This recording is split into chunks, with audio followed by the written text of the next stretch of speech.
తెలంగాణ రాష్ట్రంలో మీకు నిన్నగాక మొన్న జిహెచ్ఎంసీ ఎన్నికలతో సోయొచ్చి ఇవాళ మీరు ఇప్పటికైనా రైతు పక్షాన నిలబడడాన్ని సిపిఎంఎల్ న్యూ డెమోక్రసీ హర్షిస్తా ఉన్నది.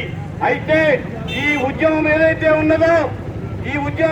ఉన్నదో మీరు ఒంటరిగా ఉండి సాధించలేరు. ఎట్లయితే తెలంగాణ రాష్ట్రాన్ని సాధించడం కోసం మనం అందరం ఎజెండాని పక్కన పెట్టి కలిసి వచ్చాము, అట్లా మీరు ముందుకు రావాలి. అంతేకాని మేము ఇక్కడ రైతుల్ని అణిచేస్తాం, మేము ఇక్కడ ప్రజా వ్యతిరేక విధానాన్ని మేము అనుసరిస్తాం, కానీ ఢిల్లీని మాత్రం వ్యతిరేకిస్తామంటే కుదరదు. లాలూచీ కుస్తీ కుదరదు. మీరు లాలూచీ చేయదలుచుకుంటే నరేంద్ర మోడీ అంగీకరించడానికి సిద్ధంగా లేడు.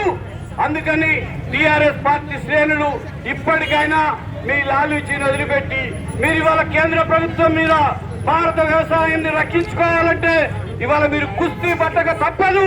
మీరు కుస్తీ పట్టాలంటే మీకు ఆ చేత కాదు. మేమందరం ఉన్నాము, ఎర్ర జెండాలు ఉన్నాయి. ఈ రాష్ట్రంలో అనేక ప్రజాస్వామిక లౌకిక పోరాట శక్తులున్నాయి. మేము మనందరం కలిసి ఈ ఢిల్లీ ప్రభుత్వానికి వ్యతిరేకంగా నిలబడి కొట్టాడుదాము, రైతుని రక్షించుకుందాము, వ్యవసాయ రంగాన్ని కాపాడుకుందామని తెలియజేస్తూ నాకు ఈ అవకాశం ఇచ్చిన మిత్రులందరికీ ధన్యవాదాలు. లాల్ సలాం.